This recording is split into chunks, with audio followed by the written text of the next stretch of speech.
తాడేపల్లిలో వైసీపీ కార్యాలయం కూల్చివేతపై వైసీపీ నాయకులు అసత్య ప్రచారాలు చేస్తున్నారని ఎమ్మెల్సీ రామ్గోపాల్ రెడ్డి అన్నారు. తాడేపల్లిలో నిర్మిస్తున్న వైసీపీ కార్యాలయానికి అనుమతులు లేవని గత నెల 23వ తేదీనే నోటీసులు ఇచ్చామన్నారు. నిబంధనలకు లోబడే భవనాలను నిర్మిస్తున్నట్లు వైసీపీ నాయకులు చెప్పగలరా అని ఎమ్మెల్సీ నిలదీశారు.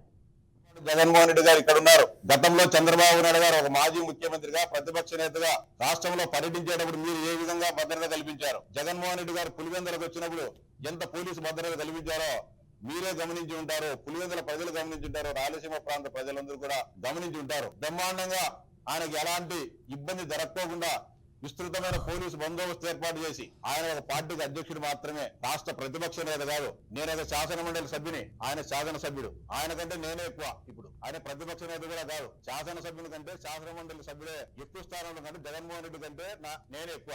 నా గుండెలో ఒక గన్మ్యాన్. ఒక శాసనసభ్యునికి 300-400 మంది, ఒక సాధారణ శాసనసభ్యుడు, ప్రతిపక్ష నేత కూడా కాదు, ఒక సాధారణ శాసనసభ్యునికి 300-400 మంది పోలీసులతో భద్రత కల్పించారంటే అది తెలుగుదేశం పార్టీ గొప్పతనం. చంద్రబాబు నాయుడు గారు ముఖ్యమంత్రిగా ఉన్నప్పుడు పారదర్శకంగా నిష్పాక్షపాతంగా అధికారాన్ని చేస్తున్నారని, అధికారాన్ని పరిపాలిస్తున్నారనేది స్పష్టంగా అర్థం చేసుకోవాలని చెప్పి తెలియజేస్తా ఉన్నా. అంతేగాని రాష్ట్రంలో అనేక ప్రాంతాల్లో వేలాది కోట్ల ప్రతి జిల్లా కేంద్రంలో 2 ఎకరాలను వైఎస్ఆర్సీపీ కార్యాలయానికి చేయడం జరిగింది. కోట్లాది రూపాయల విలువైన భూములు అప్పనంగా తీసుకొని, అంటే ప్రభుత్వానికి ఎక్కడైనా నిరుపయోగంగా ఉన్నాయి.